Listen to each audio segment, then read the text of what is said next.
Welcome, everyone. Um,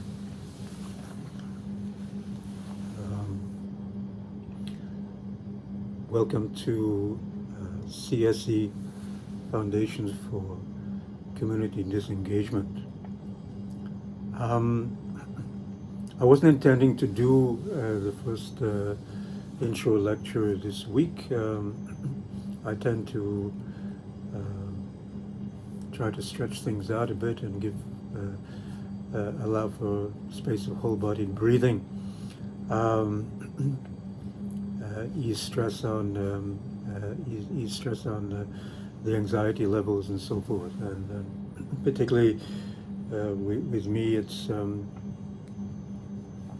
coming off the back of one course, putting up marks up another, and then need to reflect and need to begin to acclimatize whole-bodily towards a new course. We've also been in this particular course. I've been looking to try to open up the wait list, so that's taken some time and delay, and thankfully that is now opened up, and our cap has been increased. And my feeling is that we although I could have perhaps put it up until the beginning, at least a touching of the basis until next week. I think we need to make some connections early on.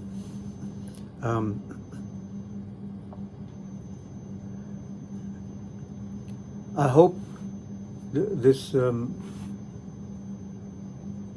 my conversation, what I have to say, my immediate introduction to you, finds you in a place of whole-bodied wellness.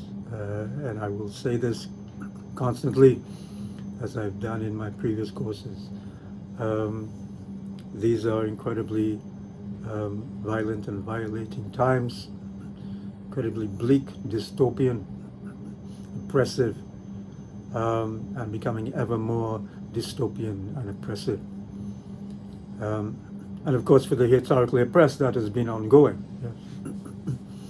But there is a level of and an acceleration of oppression that is we are all faced with,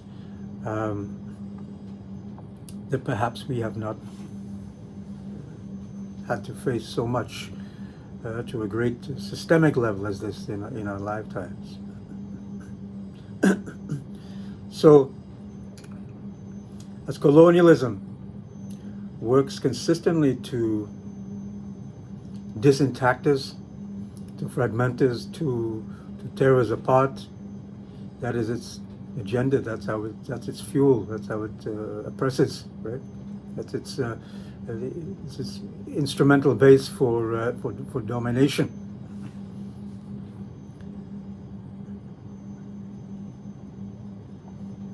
My message then, and this particular course then, is constantly looking to oppose that, right? In every conceivable possible way, so that will then go to pedagogy, right? Pedagogy is something that is not something that's simply about exercises or this, let us say, the science of teaching and learning. It is about the way we carry our bodies, right? It is the ways in which our bodies speak in our relationships to one another and everything around us in every single moment, every single second of the day. So our pedagogy then has to reflect, right? Has to be a much more essential part of that opposition to these disintacting forces, right? That is anti-colonialism, yeah. That is a part of the process of anti-colonialism, right? And also very much connected then to a re-education of ourselves, right? A re-education of ourselves in really ways that can nurture a revolutionary consciousness that is It has a conviction at its core of opposing colonial fuckery every second of the day, every moment. And thinking back, generations back 7 and more generations back and 7 and more generations forward. So foundations for community disengagement then is very much, that is the context, right? Context is our historical and material circumstances, right? Conditions, right? Those everyday material conditions that we struggle with. Right? If we're talking about colonial power looking to, as part of its central, dominating mechanism to disintact us, right? As collectives and as individuals, right? Tear us apart. Then the focus then on community and collectivity then is more than simply a theoretical exercise or a course that we take and then move on to another course. It is part and parcel of the life and death struggle, right? A life and death struggle that has as its foundation, as its center, opposition, right? Refusal, right? Fight back, right? So how, this is how I was thinking then about community engagement, what this means, collectivity being then a central weapon against colonial relations of power. How do we think about that? How do we organize that? What does that look like? So these are the kinds of things that we'll be taking up in the course itself. And as I had mentioned just a moment ago, pedagogy, how we carry ourselves, right?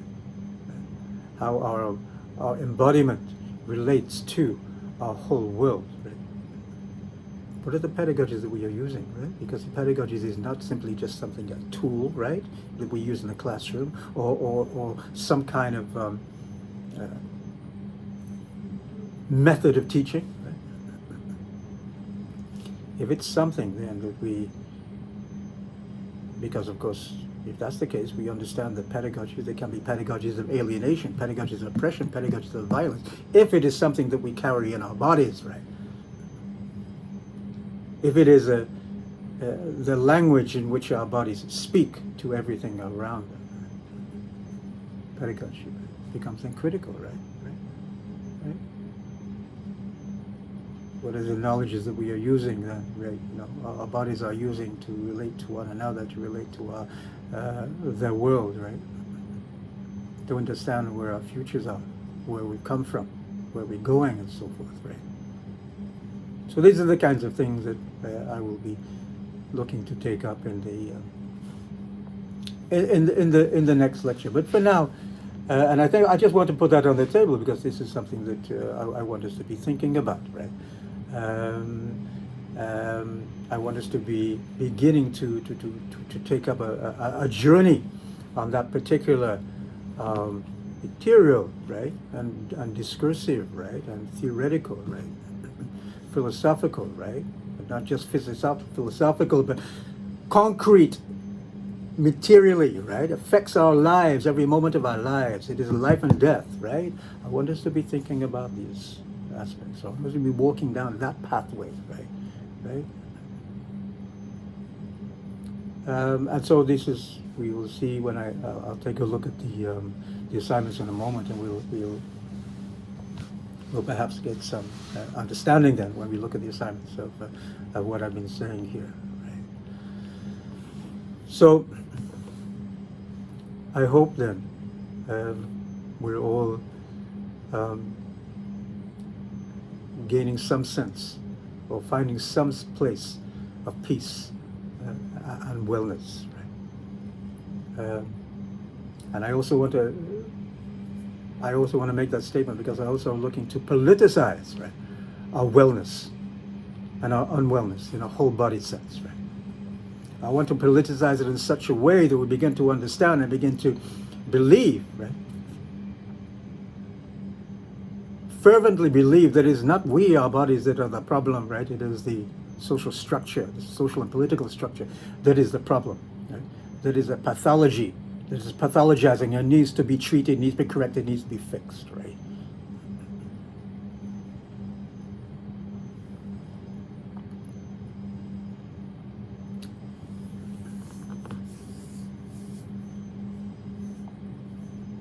So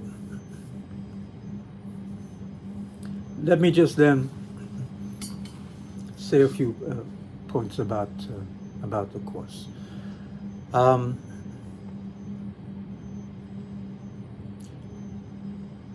I've already I've opened up pages on the Quarkus. All our materials are free. There is no set text. Sorry, I'm in the office down here. I just dropped something. Okay. I'm in U of T.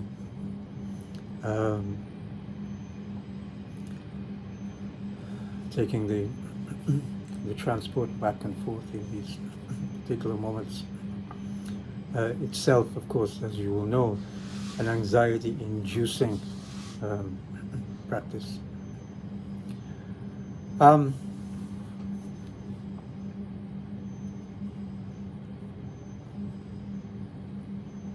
So let me say a few points then. I've opened up, as I said, pages on Quarkus.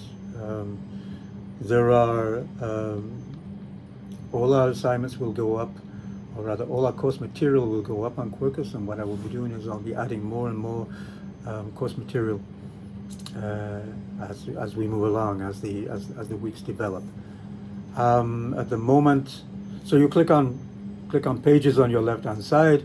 Click on that and you'll see in a blue, with the line there, blue, click on that, you'll see CSE270 Foundations of Community Disengagement Course Material and Reading List. And click on that. So all videos, lectures, all course material will be entered into that course material and reading list.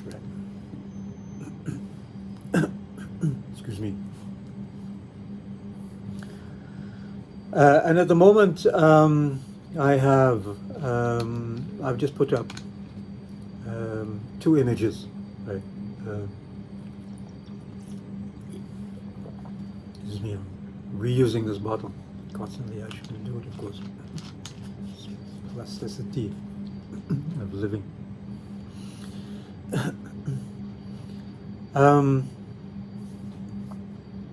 So I put up 2 images. And I want to talk more about those. I'm going to leave them there for now, and I will be talking more about those in the next lecture. But let them sit with you. I know the first image there is also on the home page, where you have the syllabus. And it might also be in another space. I think I have it twice. So I want to have a conversation. I'm going to use imagery as a conversation because imagery tells a story, right? These are texts, right? This is a storytelling course, right? But I'll leave that for now. There is another image also below it as well, an image produced by Centennial College. Maybe 3 years or so ago. I used to teach equity at Centennial College, and I'll talk about that more. But I find it to be, again, a story that is being told in that image that I want to address as part of our course, as part of what we understand to be community engagement. So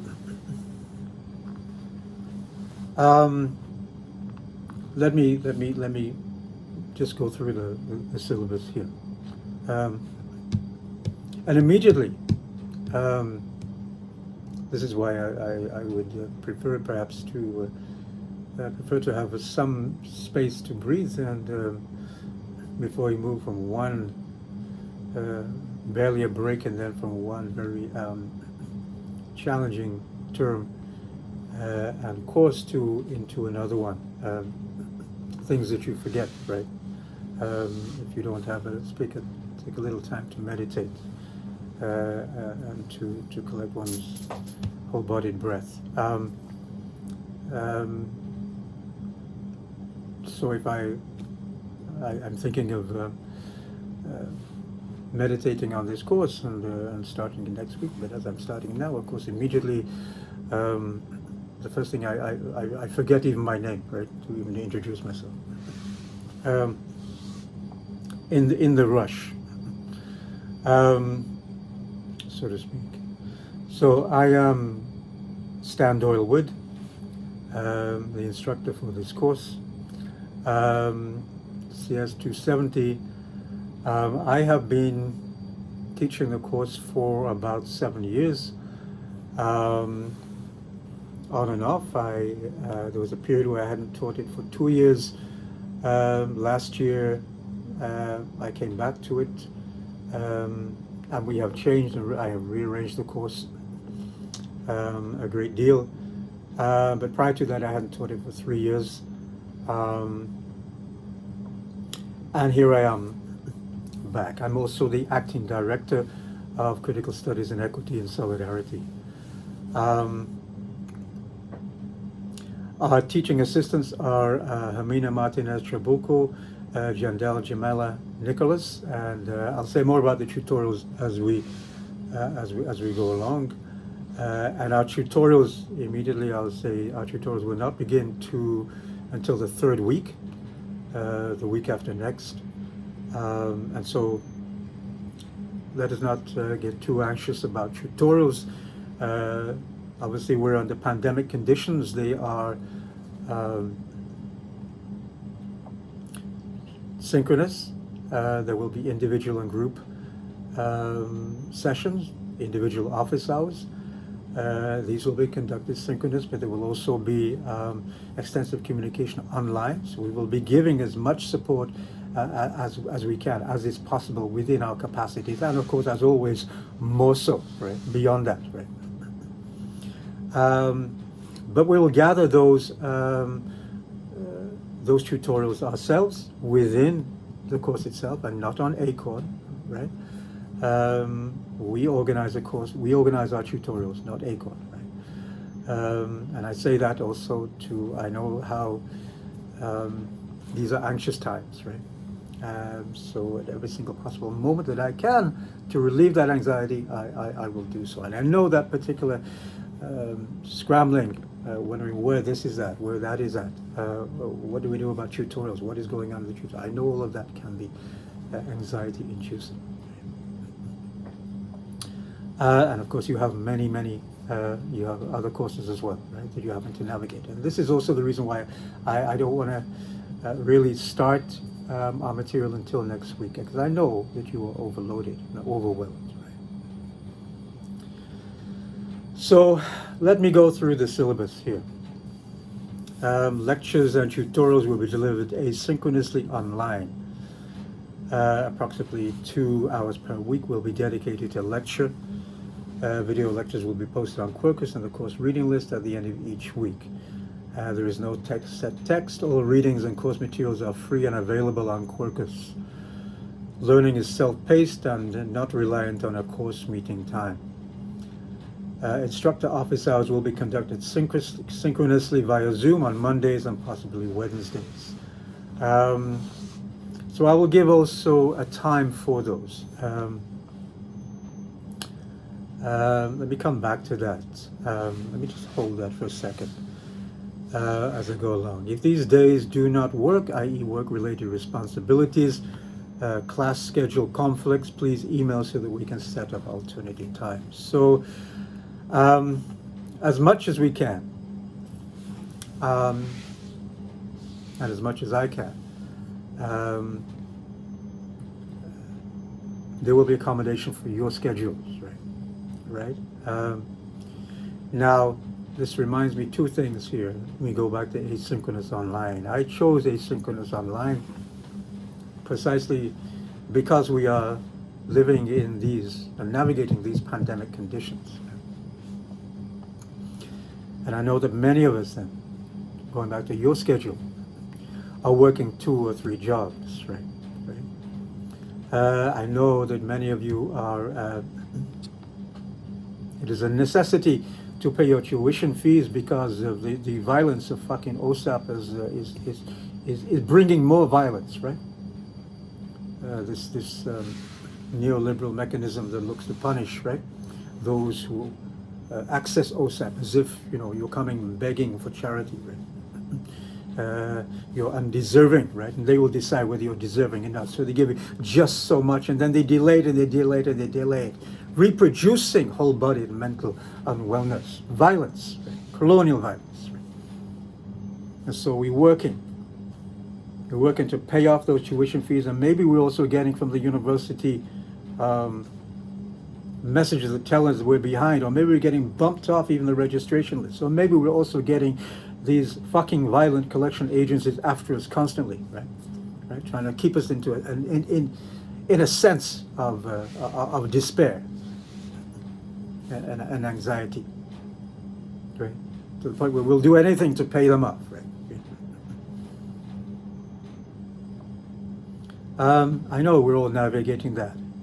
I know we're also working in order to put food on the table for our children and for our families, right? Taking care of loved ones, right? Navigating violence in the home, right? As if the home is somehow safe, as if you can find a space, a safe time, as if you have the privilege to find a time which you can put aside to attend a live synchronous meeting. You don't. Many of us don't, right?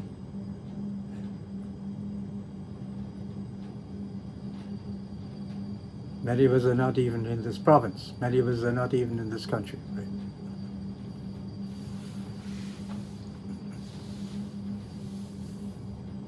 Many of us are struggling, and when we think about violence, to navigate the violence in the home, right, cannot even find a second, right, of peace, right, which even to meditate and reflect on the course material we're expected to do, let alone enter, right,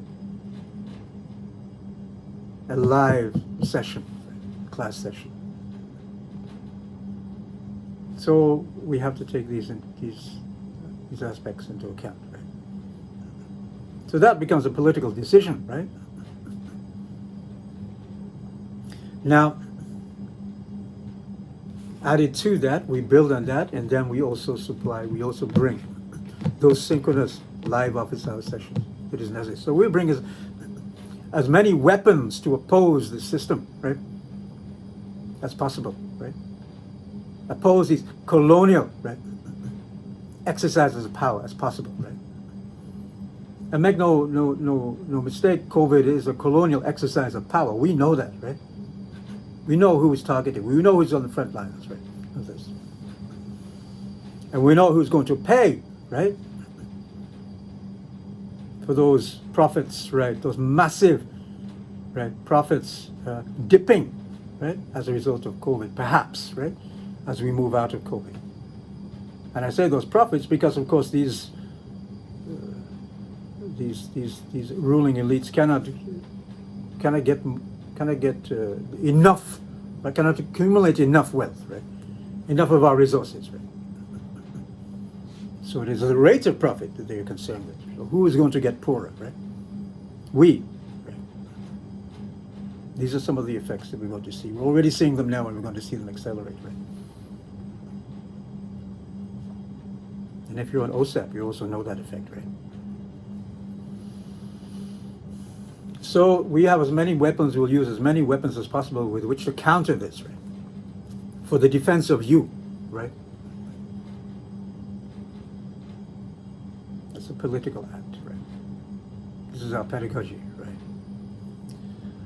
right? Now, I wanted to go back, right? Because, so individual office hours, of course, email, right? And within our own capacity, right? Because we're struggling with this as well, we will look to accommodate you. One thing I will say before I carry on here, I go back to asynchronous, synchronous, is that when we talk about communication, when we think about communication, it's one of our counter-colonial, anti-colonial weapons, right? I will respond to your communication, we will respond to your communication either on that same day or certainly within 3 business days, right? I will respond on that same day, personally, right? More than not. As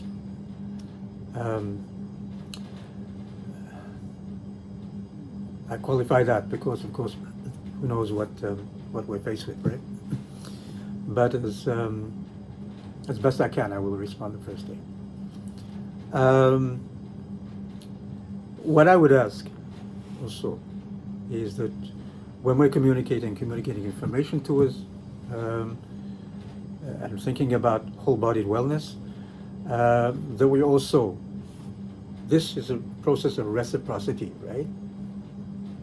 This counter anti-colonial pedagogy, you carry pedagogy, we carry pedagogy, right? It's part of how we carry our bodies, how we relate to our world. There's a reciprocity to this, right? So when you are emailing comrades, right, to us,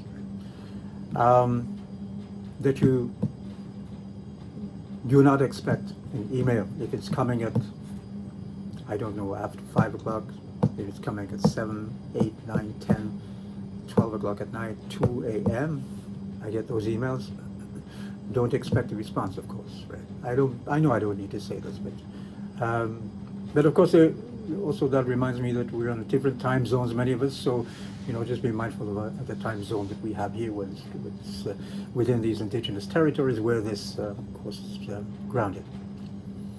And that goes for weekends too, right? We also need our space as well. So we will not be responding on the weekends. If it's urgent, I may respond. I'm going to say that our TAs will not respond because our TAs are also weighted down and overwhelmed, right? Also as educators and also as students themselves, right?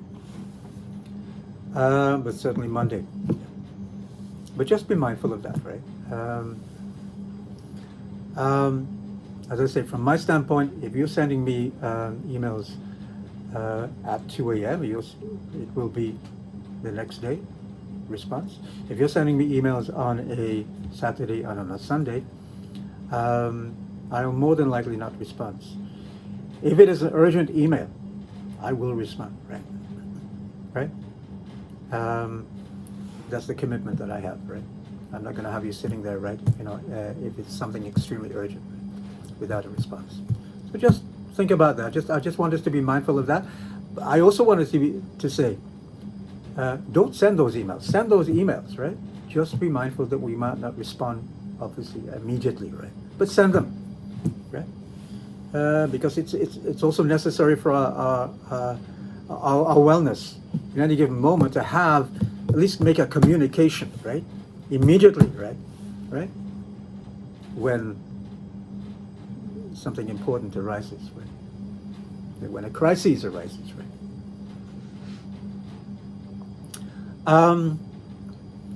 So the synchronous office hours, mine will also be individual. They also may take the form of group office hours as well on those Mondays and possibly Wednesdays. Now, although my lectures are going to be delivered asynchronously, those office hours synchronous, right? Live, right? Not mandatory, of course. You come if you can't make it.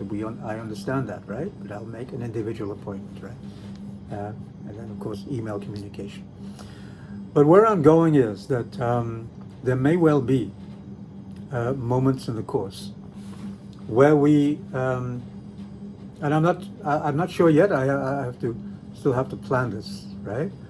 Uh, and see where we're all at, where we are all at. But there may well be cross-class live collaborations, cross-community collaborations with comrades across the city. And I'll use that space Monday and possibly Wednesday for that, right? And it will be recorded, right? So you will not miss anything. You cannot make that. Of course, it will be recorded and becomes part of our material, right? It becomes part of our knowledge base, right? Part of our course material and reading list is also to build, right, a base of knowledge, right? Okay. So I think I've got that. Let's see.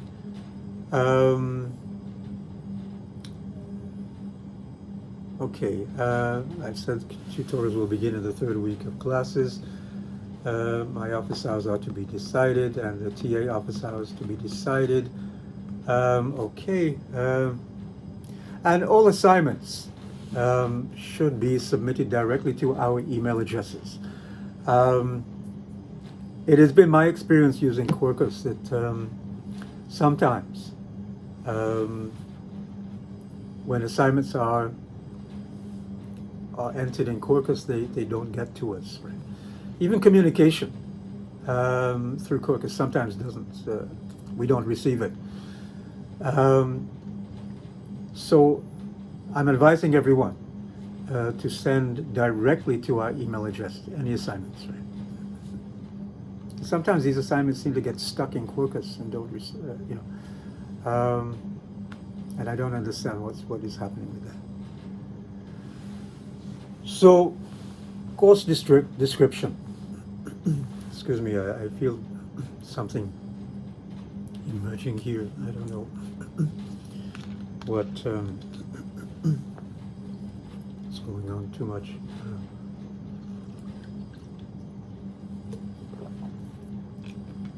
I'm trying not to have this go on too long, right?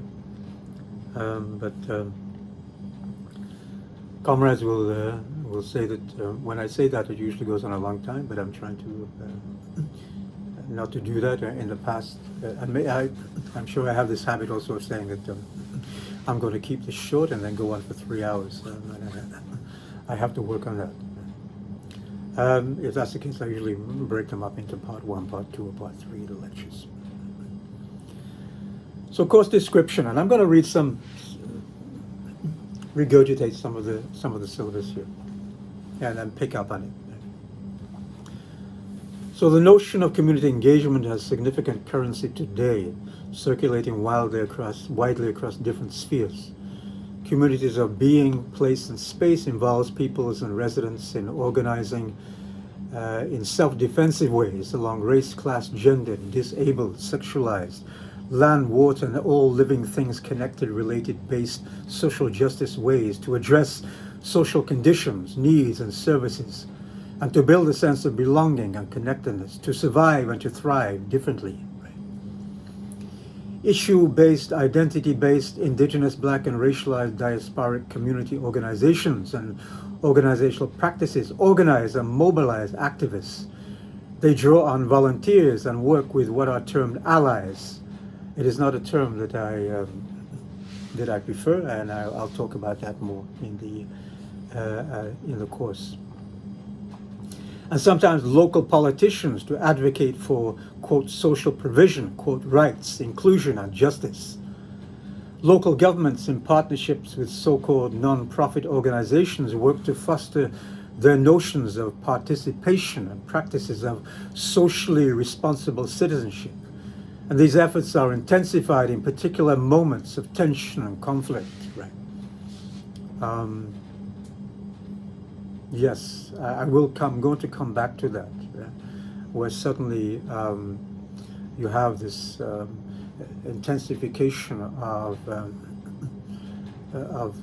community engagement, of the government's engagement with community, of the government's looking to corral the community, particularly in moments of tension and conflict, particularly in moments where communities of difference, right, where communities of the historically oppressed are beginning to push back, right, are beginning to resist, right, are beginning to say fuck you, right, are beginning to develop a form of insurgency against oppression. Certainly you find more and more a greater concentration and a greater movement on the part of governments, on the part of municipalities, on the part of governmental agencies, right, to partner, and I'll use that, I'll qualify that, right, with the historically oppressed in their collectivity. And so we have to think about what's going on there, right? And this is what we will be taking up in the course, right? Is that a good thing, right? I would say no, right? Corporate entities and foundations proclaim social responsibility and giving back to the community. Right? Neoliberal universities, colleges, schools, state institutions and agencies, through the logics of incarceration, punishment, behaviorism, and racial deficit-driven thinking and/or liberal democratic colonial notions of equity and humanism, pursue partnerships with community organizations and promote what is often called engaged scholarship, global citizenship, service learning, and/or community partnerships. And you've all seen that, right? We've all been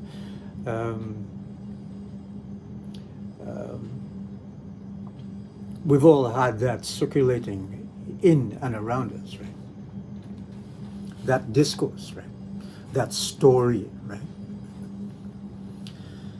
Students of all chronological ages and all levels of study commit energies, passions, creativities, and long hours to various forms of community engagement, and are often encouraged to do so by the power structure, right? What I've just been speaking about, right?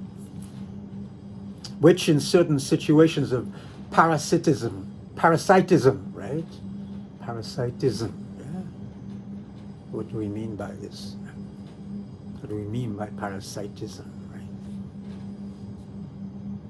Sucking everything, sucking every last resource out of us, right?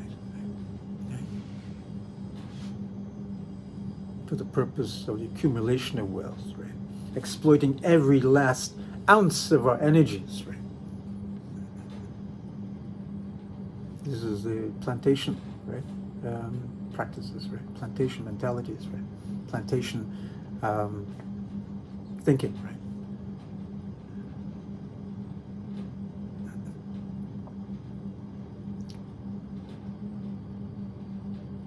They're often encouraged to do so by the power structure, which in certain situations of parasitism provides funding and awards, right? That's where I wanted to get to, right? So there's funding, right? And then there's awards, and then there's rewards, right? Right?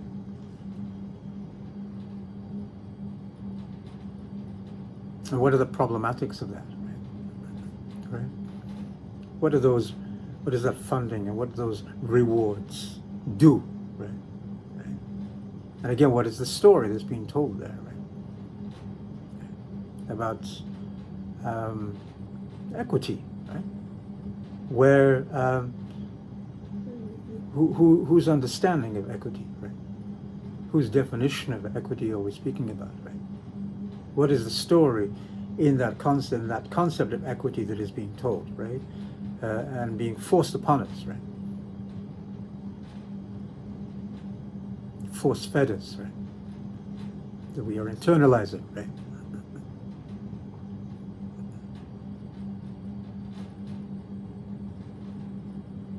Parasitism, you suck our creativity, you suck our strengths, you suck our knowledges, right? our histories, our philosophies, our practices of struggle and resistance, right? And you appropriate it, right? Steal it for yourselves, right? And then feed it back to us in domesticated ways, right? In ways that are suddenly, repackaged as in ways that are, yes, white-centric and colonial, but in ways also to the detriment of our own well-being, right?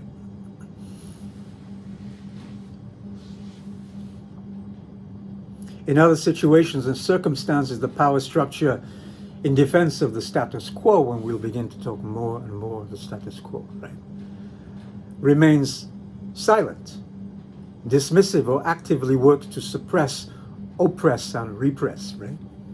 Oppress, right? Putting us down, right? Repress, keeping us down simultaneously, right? In the Caribbean, we talk about as down pressure, right? What to make of all this? What processes shape this current focus on community engagement? How do we situate, live, and carry ourselves in anti-colonial and critical equity terms in relation to this complex and contested field? Right? How do we engage in socially, politically charged, transformative ways that reflect our experiences and understandings of community, citizenship, social transformation, and the intersectionalities of struggle, self-defense, and fight back against the physical, psychological, and physiological murderousness, right, of the status quo? And again, if you ask me, what do we mean by the status quo, Stan? That's coming. We will talk about this, right? This course is a storytelling. In its storytelling, it brings an introduction to foundational themes, issues, and questions arising in the field of community engagement. It explores forms, meanings, stories, conceptualizations, and implications of community and community engagement from different perspectives, right? From the state, variously configured communities, the university, and we selves. We selves, right? The course focuses on and is illustrated with reference to, although not exclusively so, to the Greater Toronto Area and the Canadian nation state. Understanding that these spaces are situated within Turtle Island and by the historical processes of ongoing colonial and neo-colonial and neoliberal violence. Right? This course, as a storytelling, is a self-critical one. It is mindful of the problematics of reproducing and sustaining the status quo, even as we fervently believe that we are engaged in rupturing it, right? So let me repeat that, right? This course as storytelling is a self-critical one. It is mindful of the problematics of reproducing and sustaining the status quo, even as we fervently believe that we are engaged in rupturing it, dismantling it, overturning it, transforming it, right? Revolutionary theory and the practice of resistance is about rupturing, confronting, contesting, and transforming, and fucking up the status quo, right?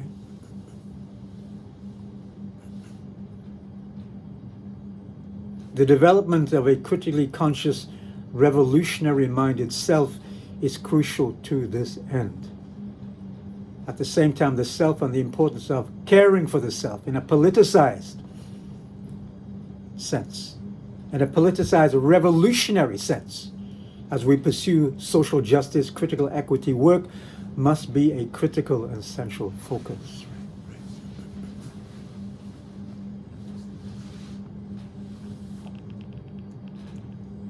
The study of what we call community engagement then traverses many disciplinary borders and acknowledges different intersectionalized sites and forms of knowledge production. It is informed by conventional research, activist scholarship, community-based knowledge, and organizing practice. The course draws on transdisciplinary theory, right? Multidisciplinary theory, right? Community-based resources, arts, news media, and importantly, the voices and knowledges of community members, comrades, organizers, and public intellectuals. And we think of these as scholars, right? Scholars in their own right, in your own right, in our own right, right? This course is intended for students, colleagues, comrades who are interested in community service or community-based learning, who are involved in, just lost my, I'm reading off this, right?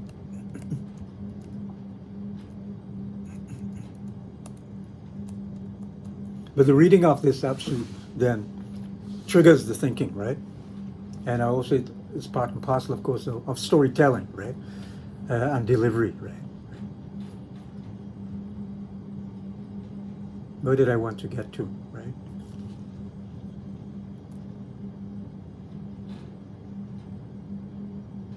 Yes, scholars, right? This course is intended for students, colleagues, comrades who are interested in community service or community-based learning, who are involved in community activism, organizing, or volunteering, and or who intend to pursue work in the non-profit, social service, and or social justice sector. But let's qualify that. This course is for everyone, right? It is for the historically oppressed. We are all the historically oppressed, even though we recognize it or not, right? And we're all engaged and tied up in this struggle for liberation. So it is for all of us, right? Of course, like this, right? In addition to the weekly readings, reflections, lectures, videos, and discussions, guest speakers and community friends, colleagues and comrades will be invited to talk about their work, its organizing practices, its knowledge base, their current campaigns, directions, struggles, challenges, and rewards. In some instances, and I've already talked about this, we may have cross-class collaborations and discussions in an intergenerational sense with colleagues, comrades in other parts of the city. Students, comrades in the class are encouraged to share and reflect with others upon experiences we might have had as members of different kinds of communities, and as we work in social justice initiatives in terms of our community organizing or social service and our support work. Right.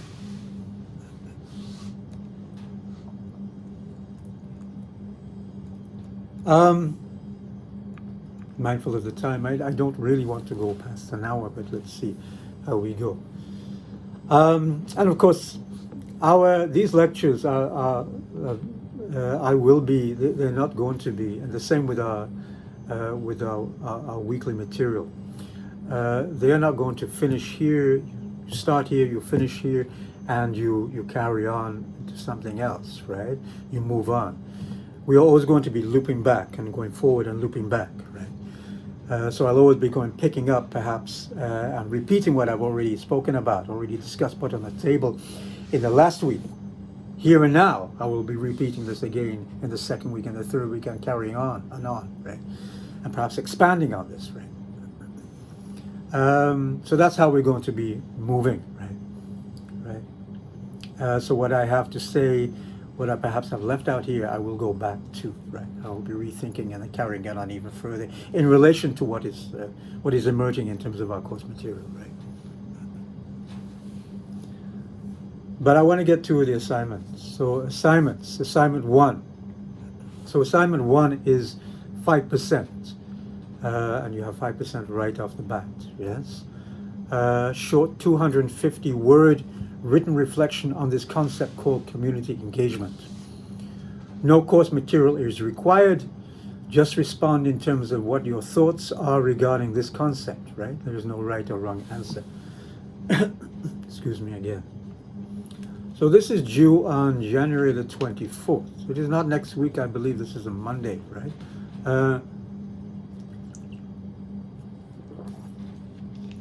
Yes, Monday, 24th. Not next week, the following Monday. But I don't want us to be um, um, to get too to have too much concern about this in terms of completing it, right? This is 250 words, right? It is 250 words on what your understanding of this concept, community engagement, is. How have you come to know it, right? Not drawing on any information, any course material, right? Not information, it could be course, it could be other material that you've come across. We don't live, we don't grow, and we're not born into some kind of hermetically sealed jar, right? As soon as we are born, we are also then ourselves become influenced, right, by this knowledge production that is around us. We're influenced by our collectives, our communities, right? This is theory, right? We talk about epistemology. Epistemology is knowledge that teaches how we come to know, right? How we come to know what we know, right? We talk also about, in academia, about ontologies, right? Knowledge that come to gives an understanding of how we come to be, right? What is the nature of our being, right? And so this is how we understand our relationships to one another, how we understand our relationship to the land, to the cosmos, right? How we understand ourselves in relation to race, class, gender, sexuality, disability, and how we understand those concepts in the first place, right? All coming from, all generated by these systems of knowledge, right? By these stories that are being told constantly and reworked, reappropriated, right? Or silenced, right?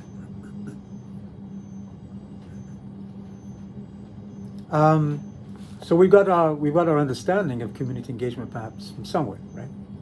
School, right? School being the for many of us the most influential presence in terms of our understanding of who we are, where we're going, where we come from, what our place is in the world, right? How we relate to ourselves, how we relate to one another, our understanding of nation, citizenship, right? And it's quite interesting now that I find that many, we think about, there's this, I mentioned before about in terms of conflict, in terms of crises, we find these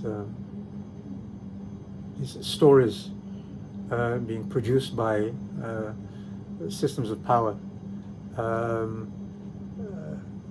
to impact and affect and influence and shape how we should approach a particular crisis in a particular moment, right? How we should perhaps we're forced in a sense to consume, right? The power structures, understanding of the crisis, right? Its emanations, right? The politics of that crisis, right? And I know more. I notice more and more now. We are finding that constantly being paraded on corporate media and being regurgitated by government agencies and government officials. Right? I find these colonial, white-centric representatives of the colonial field of medicine trotting out having us believe, right, and having us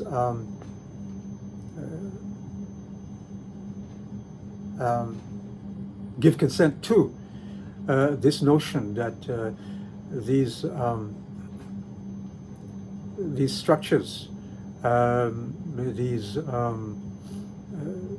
these institutions, these curriculums, these classrooms, these pedagogies of colonial education that have historically, and right up until this particular point in time, right, have brutalized this, right? Brutalized the historically pressed. We are being told that they are essential for our mental health and mental well-being, right? When they have been historically and right again up until the moment productive of our whole-bodied unwellness, right? They have been productive of trauma, of alienation, right? Of violence, right? In our bodies, right? In our communities, in our collectivities, right?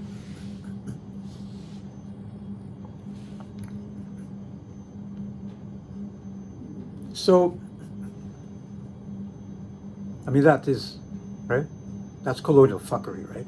Right there, right? So, we've all had an understanding. In some sense, we all have a sense then of thoughts about community engagement, this concept of community engagement. So what I'm asking for here is just to write 250 words, right? In your own words, in your own language, right? However you want to write it, right? Of what you think about community engagement, right? What is your understanding? What have you come to know about it, right? Right? And there's no right or wrong answer to this, right? So that is due on January 24th, right? And it's just to have us beginning to think, beginning to dip our whole-bodiedness into the water, right? Of this of the subject matter of this course, right? So assignment 1, and it's not going to be graded, right? I will mark that. I will mark assignment 2. But assignment 1 is not. I'm not going to grade it. I'm not going to be saying, oh yes, I running rings around punctuation marks, right? Wording, sentence structure, right? None of that. If you do this, it's 5%, right? Okay. So we have got to that, right? I can see I'm going to go a little over here. Right? I need to get at least to assignment 2 here. So we've got to that. Go to assignment 1. Excuse me again, please.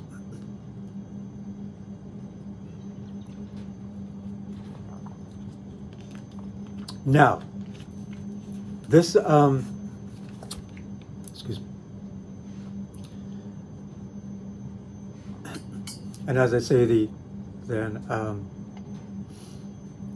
reading of this, of course, triggers my own thinking here. I don't have any PowerPoints. I will not be using PowerPoints, right? My pedagogy is that of storytelling, and I will tell, and that is my approach, right? And I'm wary of fixed, chunks, fixed bites and chunks of information, right? This is a journey, as it is for me, as it is for you, right? And for me, it is a journey that is organic, right? They begin to build and build and build constantly, right? And it is a space also where we bring our own experiential knowledge, right? In terms of our connectedness with the course material itself, right? So we have a conversation with the course material itself, right? So it is not about us, me opening up the top of your head and then throwing in a few facts, right? And you digesting that without even having any conversation with them, right? That is colonial education, right?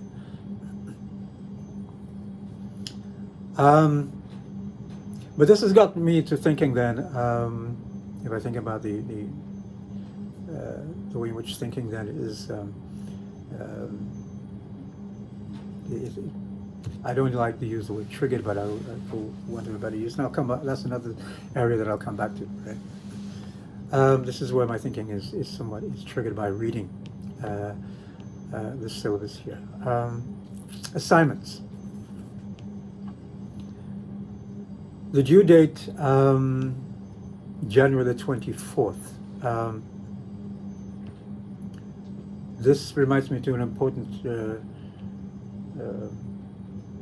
conjures a memory in my body of an important aspect of this course, right?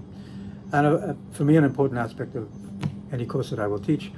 I've just got back of teaching CSE 240, Introduction to Critical Studies in Equity and Solidarity. There we had a guaranteed 1 week extension on all assignments, right?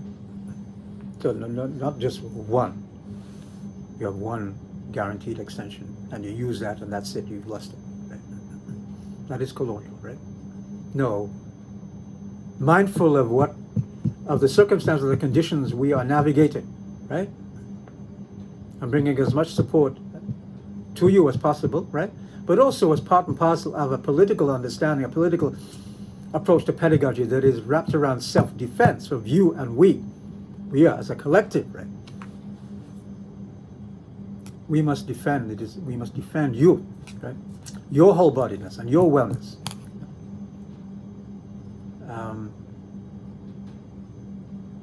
In any conceivable way that is within our capacity to do so, right? So there is a guaranteed extension for every assignment, right? 1 week, a guaranteed 1 week extension for every assignment. But all we require is that you make that request, right? Right? So just make that request before the due date, right? On the due date. But if it is after the due date, right? And you can make a request after the due date, though I don't know, we do not know the circumstances, right?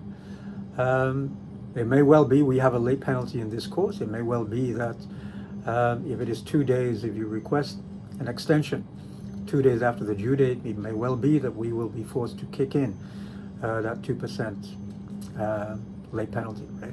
Or so. But again, it does not mean that if you requested an extension after the due date, that you are not going to be granted it, right? And you do not, and there may well be other extenuating circumstances as well, right? For you not being able to request an extension, right? And we will be mindful of that, right? And we'll be accommodating of that, right? Right?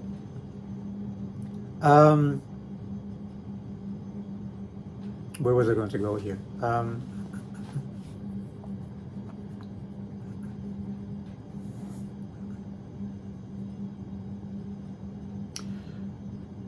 When you request an extension, when you request that guaranteed 1 week extension, and you may want to request a couple of days, right?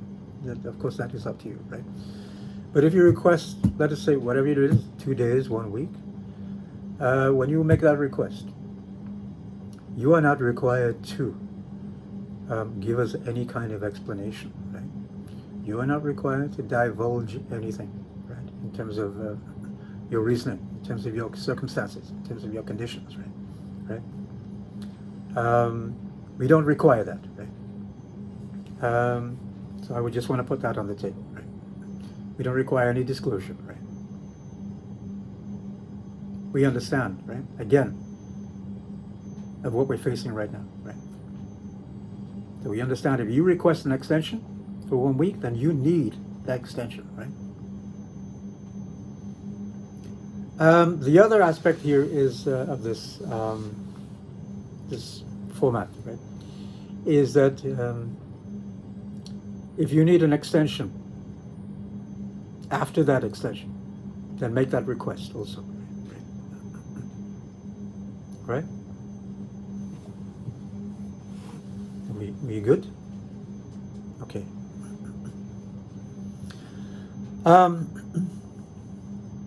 That also triggers in me, this is when I say triggers, it's my memory, right? The blood memory, right? That my body uses to, that my body is, that is 100% of my embodiment, right? And which also my anger, right? Is merely the language of that blood memory, right? When it comes to trauma, right? But also when it comes to struggle and survival, the navigations, right, of these systems of power, right? That's memory, right? Our memories. When we struggle, when we oppose, right? We produce theory, we produce knowledge, right? That becomes embedded in our bodies, in our blood, right?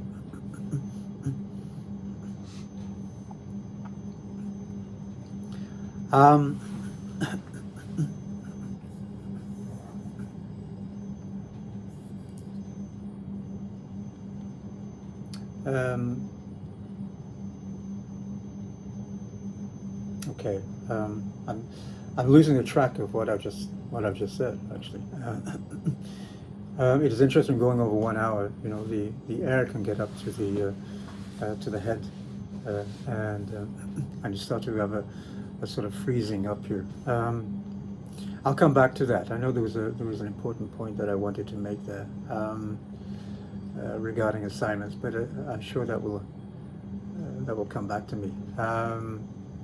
Memory, blood memory. Okay, it will come back to me. It will come back. So assignment 2. Let's go to that. I'm still thinking about what I just talked about then. I was talking about extension on top of an extension, right? Now it's gone. It's gone. It'll come back. So assignment 2. This is due. This is 30%, and this is due on February the 24th. So we have then we have a month between these two assignments. And again, remember, the first assignment is 250 words, right?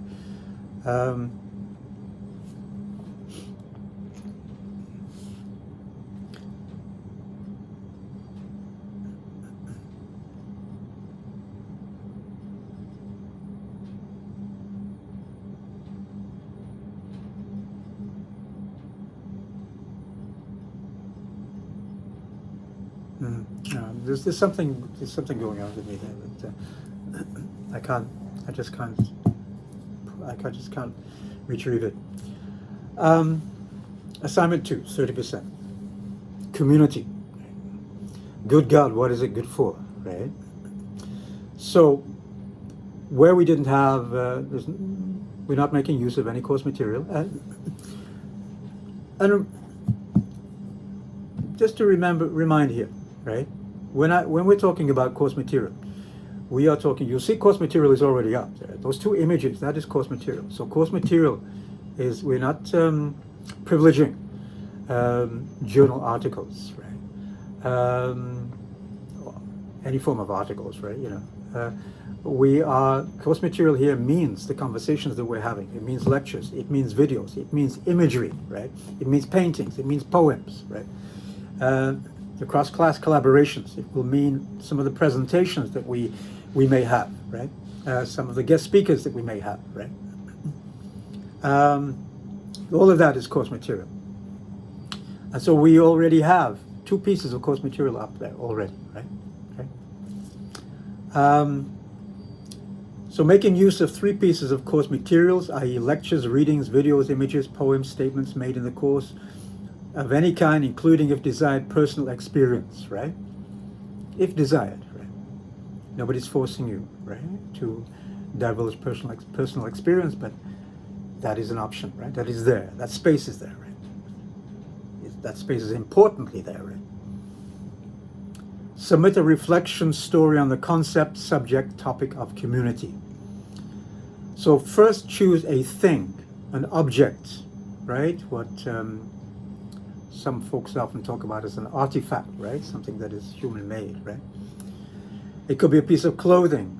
It could be a tooth, a poem, symbol, a song, dance, painting, mineral, water, stone, a food, a symbol of community, an image, excuse me, a motif of community, and something you found on the street, something that has been handed down from your family, right? Anything that has meaning for you of community in the context of critical equity, anti-colonial collectivity, revolutionary hope, revolutionary love, struggle, survival, and resistance to oppression, and the struggle, survival, and resistance to the everyday, every night violence of colonial fuckery, right? Now, we have gone into those fully, right? So if you ask me, Stan, what is revolutionary hope, revolutionary love, right? What do we mean by that? Critical equity, we haven't looked at that, so I'm not sure how to pursue. Your own thoughts, right? Your own thoughts in terms of struggle, right? To survive within the context of colonial relations of power and colonial and imperial oppression, right? And its violence, both external, right, to our bodies and internal to our bodies, with which we have internalized, right? It's that struggle for liberation and survival from that, right? In the face of that, right? A life and death struggle, right? That has a genocidal history. And materially, it is genocidal in the moment, right? So what are the ways in which, if you, let us think then of anything, any object, thing that has memory, right? I remember just touching this, because I've had this for many, many years now. The purple itself, the color, has been a color with our family, and of course it is historical. Right? It is a reminder of spirituality, right? Of whole-bodiness and of wellness, right? And of love, right? Of connectedness, right? But when I touch it, I'm reminded of my family. I'm reminded of, just as my memory is speaking now, right? My community, my collectivity, all of our histories of struggle. If they didn't happen, I wouldn't be here now. Right? If my people hadn't survived genocide, right? Hadn't survived displacement, hadn't survived the plantation system, right? Enslavement, right? Ongoing warfare by these institutions of power, right? They reduced us to poverty, reduced us to fighting each other, right? They reduced us to wanting to take our lives, right? They took our lives away, right? If there hadn't been struggle, a collective struggle in my families, right? In all of its intersectionalities, right? I wouldn't be able to live today. I wouldn't be here talking to you, and you wouldn't be here listening to me, right? Hearing me with your whole body right now. So as I touch this, then I'm beginning to think then of the importance then of connectedness in a world, in a colonial world, in a colonial agenda that wants to disintact us, right? To tear us apart, fragment us, right? Individualize us, right? So we're individually competing against each other, right? Putting each other down to get, right, to some rewards that the system is giving us, right? To tell us that we've arrived, right? We're now accepted by them, right? I think of that struggle for connectivity and connectedness, right? And I think that at the beginnings of its emergence in my thinking as a political struggle, right?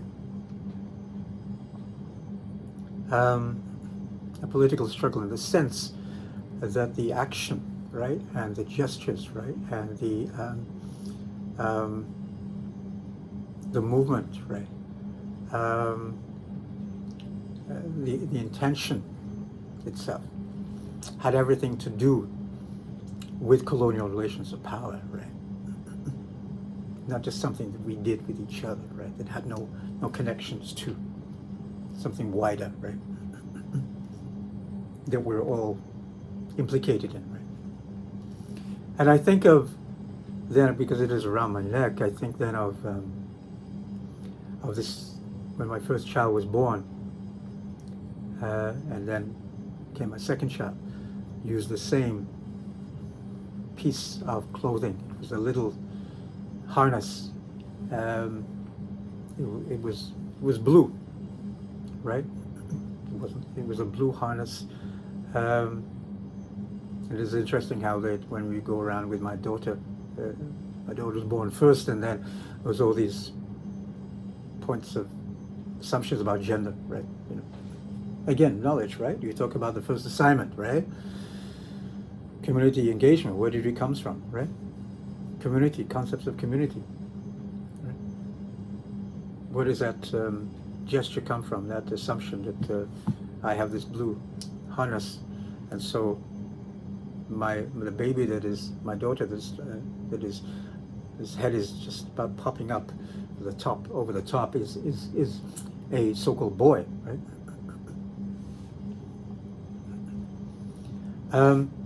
But the action from me then to carry that, and it was myself taking care of our babies at that time, right? My partner was the one that was working, and I was getting precarious work, on various building sites, right? Under precarious, beyond precarious work, right?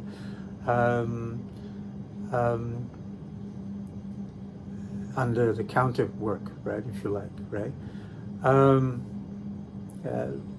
No safety regulations, nothing, right? No benefits at all, right? I throw that in, and then going to our babies are born, and then I'm at home taking care of our two, and so these little harnesses, I would carry them everywhere in the city, and I did that specifically so then that because I had been so fragmented, my experience had been so fragmented as a child, that I wanted those folks to have immediately that connectedness. I had been wrenched from my family from very early on, wrenched and put into governmental, in the hands of the government, right? In its institutions, right? In its cold and brutal and violent institutions.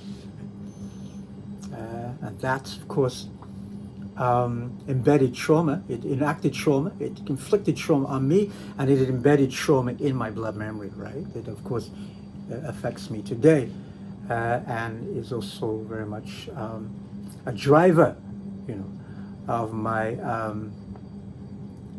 my relationship to myself and my collective self, and the collective self that is my world, right? So I would have them in there, very close to me, right? Very close. I'm close to my heartbeats, right? I'm close to my body, close to my blood, close to my bones, right? Right?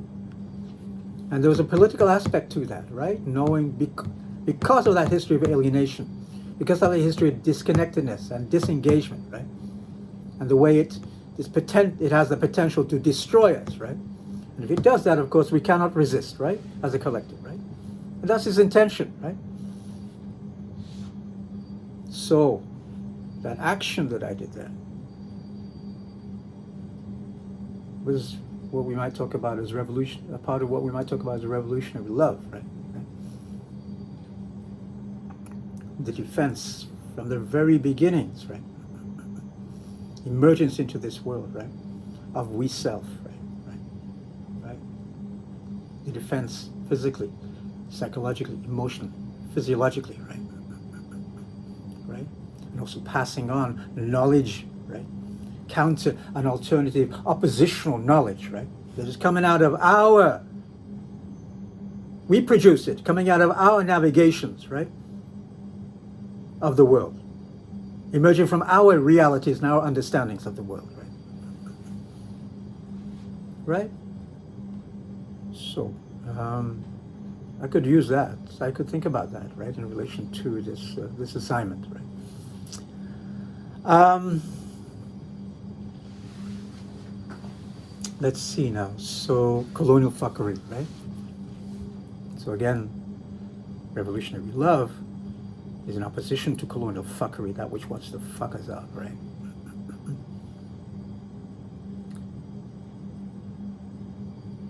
So think of texture, taste, smells, whatever it evokes in you, and in and through your whole embodiment. You're invited to take up this reflection story in one of two ways. First option is an arts-based way. This can entail an oral video response, poetry, song, drawing, painting, sculpture, installation, collage, mixed media, etc. If this is your choice, then this will be accompanied by a written description of the work, of the process, right? So you want for yourself and for we, thinking about them. I was thinking about the process, right? The politics of what is entailed here, right? Of the statement that we made here, right? Description of the work, of the process, of your thoughts, of what the work represents in relation to your chosen object, symbol, item, right? This description will consist of a one-page, single-spaced piece of writing, 12 points in eddy font. Note, I've said this before, course material speaks not only to readings, but videos, poems, lectures, etc., right? And there will, I say, or additional recommended material, and there will be recommended material added to the material. All of it on pages, right? So we go to pages, click on pages, go to the course material reading list, right? Okay, so important aspect to this, right? Writing format, the other option. But this option also, the writing also here, aspect, the writing, what we'll talk about as 270 style writing, also applies, right, to the first option, the arts-based option, right? If we want to include, intersect writing in our statement, right? In our arts-based statement, right? We are writing 270 style. What does this mean? There are no boundaries. You are free to write in any form with or without punctuation. You are free to refuse conventional English, colonial forms of grammar, punctuation, and sentence structure. You are free to swear. You are free to use patois, to insert, intervene, and rupture colonial English with the language of your community collective. You are free to invent or reappropriate dominant wording or reinvent wording, right? If we're thinking about reappropriating dominant wording, gentrification, right? Or gentrification, right? Because that's what it does, right? This is the real meaning of gentrification. It is gentrification, right? It fucks us up, right? Community, right? Community, right? Communal unity, community. You are free to refuse all forms of conventional formats, to use any form of vernacular or written accent language that is comfortable to you, right? You are free to use I, right? The I self, right? Second option, I see where I was going there, right? Yeah, the writing format applies to both options here, right? Second option is an exclusively written one. This will be the same as the written components for the arts-based option, but will consist of 2 single-space pages and still using 2 pieces of course material, or rather 3 pieces of course material. I see I didn't correct that, but it is on the description at the beginning of the assignment, right? Still using 3 pieces of course material to reflect and storytell your thoughts, your feelings on your chosen object and its meaningfulness, right, to you and your family and your collective, right, your community, right. writing format 270 style applies. Okay.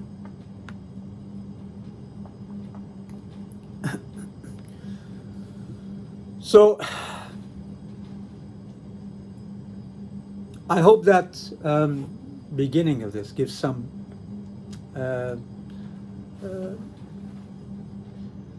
helpful introduction to the course. Now, of course, I have assignment 3 and assignment 4 here.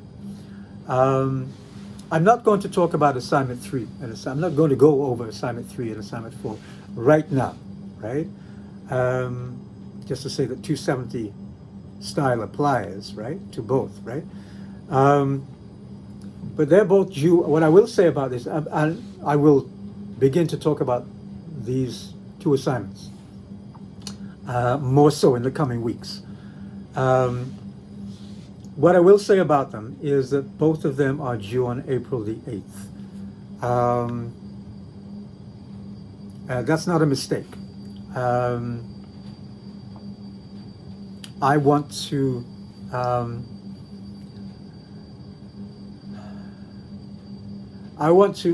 allow as much breathing space, whole-bodied breathing space for you in this course as possible, right?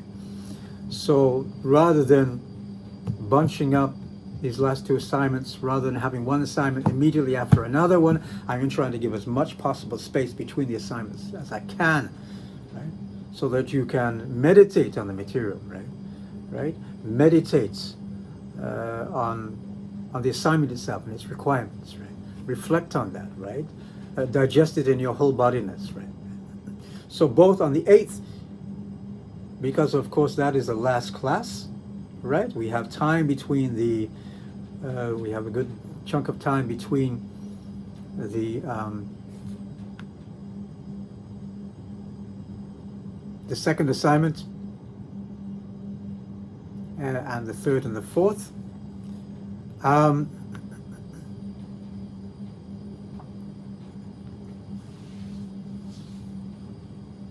And also, the two, assignment 3 and 4, can also be conducted interchangeably, in the sense that the work that you're doing with assignment 3, assignment 4 builds on the work that you have done in assignment 3. So there can be some crossover, right? I'll talk more about this, right? But when I say crossover, I don't mean replication.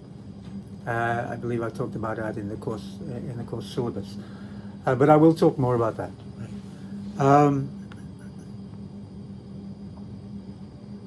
In the coming weeks, and no doubt I will say begin to talk about that more in the second lecture. Last thing that I would say, because again I don't want to. I've been going for quite some time here, and I do know that there will be some lectures that may even go on longer than this, but at the moment I don't want to load you up too much. You have the syllabus itself, so I think I've said enough that I want to say in this particular first connection with you. I will say the tutorials, right? Those, that is worth 10%. And again, these are there is no participation mark, right? Physical participation mark. The participation mark is in terms of conducting the exercises themselves. So there will be short exercises worth 10%, right? So you're required to do those, right? If you want the 10%, right? You're not required to do them, but you're required to do them if you want the 10%, right? But our tutorials will begin and there will be short exercises, right? Again, 270 style writing, right? But I will leave it up to our TAs to begin to talk about those. And as I said before, our tutorials will begin in the third week itself. We have only just now opened up the waiting list, right? What that means is, having opened up the waiting list, we've raised the cap. In that sense, it also means that there is some conversation to have then in terms of the duties that I have to have with our TAs. So we're not ready to begin those tutorials yet. Right? But it does give you a chance then for the third week, it gives you a chance then to start to begin to digest, right? And reflect and to meditate, right? I think to some extent that brings me back to where I froze, you know, in terms of the assignments. I've said this before, and I said this in 240. My blood memory now is beginning to speak again.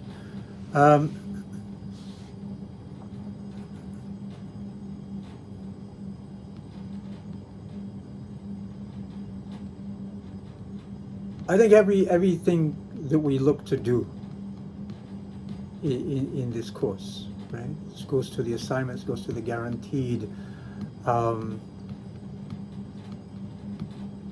extensions, is to push back against this colonial notion, right? You know, of meritocracy, right?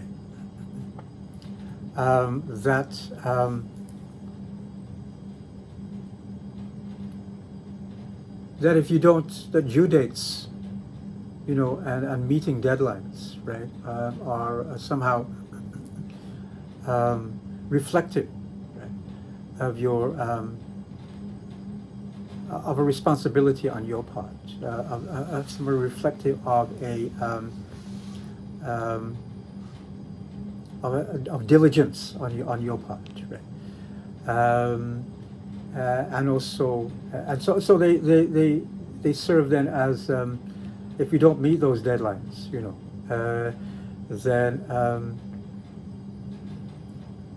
the system itself, the curriculum itself, right, has worked in a sense, you know, when it comes to totting up the marks at the end of the day. Some of those, right, who didn't meet their deadlines, who got low marks, right, who got a 0 perhaps, right, you know, they weren't deserving enough, right, you know. Those who did, right, they were deserving enough, right. They put in the work, right. They got where they were. They got where they are on the basis of their merit, right, on their individual responsibility, right, you know, on the basis of their diligence, right. So they're stellar students, right? They're excellent students, right? And one of I abhor the concept of excellence, right? I abhor the concept of excellence, even if we're talking about indigenous excellence, black excellence, right? Racialized excellence, right? As if when we're born, my child there, as I talked about before, before being born, is not excellence, right? In her whole bodiness, right? Is not beautiful in her whole bodiness, right? Deserving, non-deserving, right? And I find that this is the way in which oftentimes, the colonial canon of education, not oftentimes, because the colonial canon of education operates, right? At the end of the day, it says, yes, it's worked, right? So we will to push against that, right? We to defend you against that, because what it is saying, that colonial education, that pedagogy, right? Pedagogical practice, right? Is basically saying that which structures your lives, we don't give a shit about, right? Right? If you are navigating the historically oppressed, we the historically oppressed are navigating colonial relations of power on a daily, day-to-day basis. It is lodged in our bodies, right? It is our fight, our embodied fight, right? When you come into this space, fuck that, we don't give a shit about that. Leave it outside the door, right? So those who do not have to, we think about this, those who do not have to work, remember the beginning of what I talked about, who do not have to work 2 or 3 jobs, right? Do not have to navigate the violence of OSAP, right? Do not have to navigate the traumas, right, which are embedded in our bodies, right? As a result of our navigations, our collective navigations with colonial power and colonial violence, right? Do not have to take care of loved ones, right? Do not have to have children wondering where childcare is coming from, right? Right? Wondering where feelings Cannot sleep because we're wondering where the next meal is coming from, wondering whether we're going to pay the rent, right? Right? Our traumas, right, which we haven't necessarily politicized, have forced our bodies to defend themselves in such a way that they're doing damage to ourselves and doing damage to those closest to us, right? Our bodies are fragmented, torn apart, right? To the point perhaps where we just don't want to be here, right? That's the reason why we didn't get our fucking paper in on that particular deadline, right? And yet the system itself says I am not deserving, right? Because I didn't get it in on that time. What it says is I don't give a shit, right? Pick yourself up. It's your responsibility. And therefore what it does is, of course, it is in denial, right? It refuses, right? Not only it refuses to acknowledge and recognize, right, the violence of colonial relations of power that are ongoing now, but it also refuses to recognize its implication, right, and its complicity in that colonial violence, right? And those, of course, right, who are free of that violence, right, that's the violence, that's real violence, right? That's the privilege of the ruling elite, because they only can get to that point because of the ways in which we, right, have been forced to accumulate, right, and navigate this violence in the first place, right? Free of that violence, right? So your bodies are free of being brutalized by the police on our streets, right? And you're rewarded for that, right? Your bodies are free, right, of being brutalized, right, as a collective, right? Physically, psychologically, physiologically, emotionally,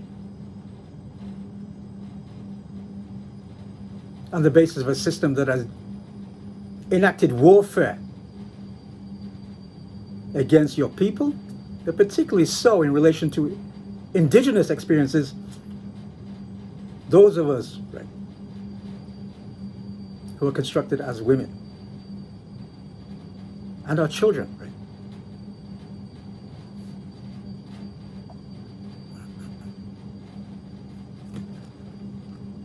At the same time, of course, that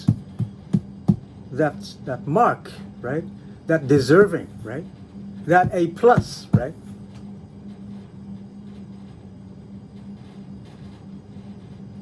that has been acquired under these colonial conditions, right? These colonial pedagogical ways of doing, right? Only gets, more often than not, only gets to that point, right? Because, of course, that particular body and that body as a collective has inherited, right, the resources, right, and the wealth, right, that has been stolen, right, by their families and their families' families, right, of the historically oppressed, right. So I refuse to engage in that, right. I refuse to give consent to that, right.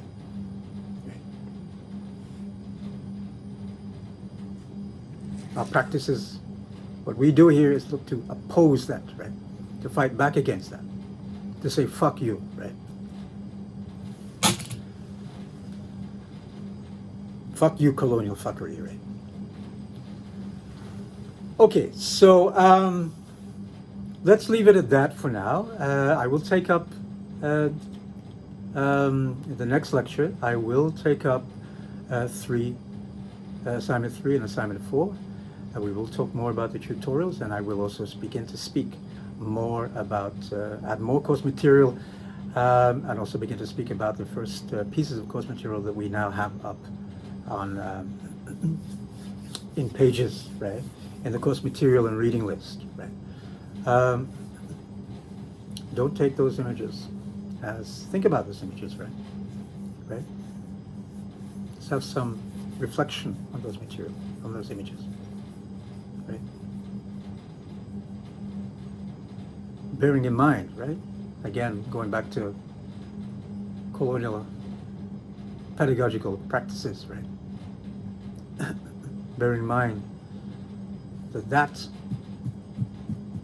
these systems of power, right,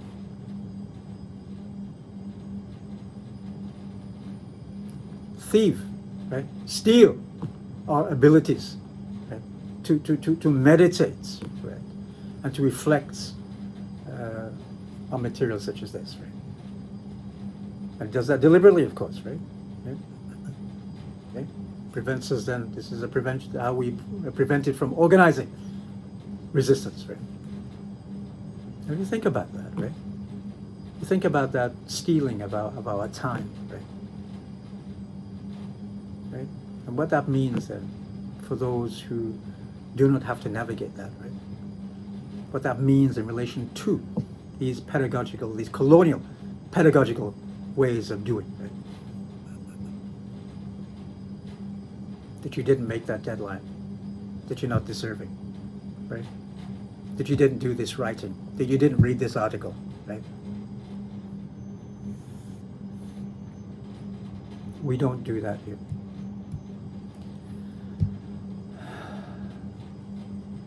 So, this is more than I was going to say.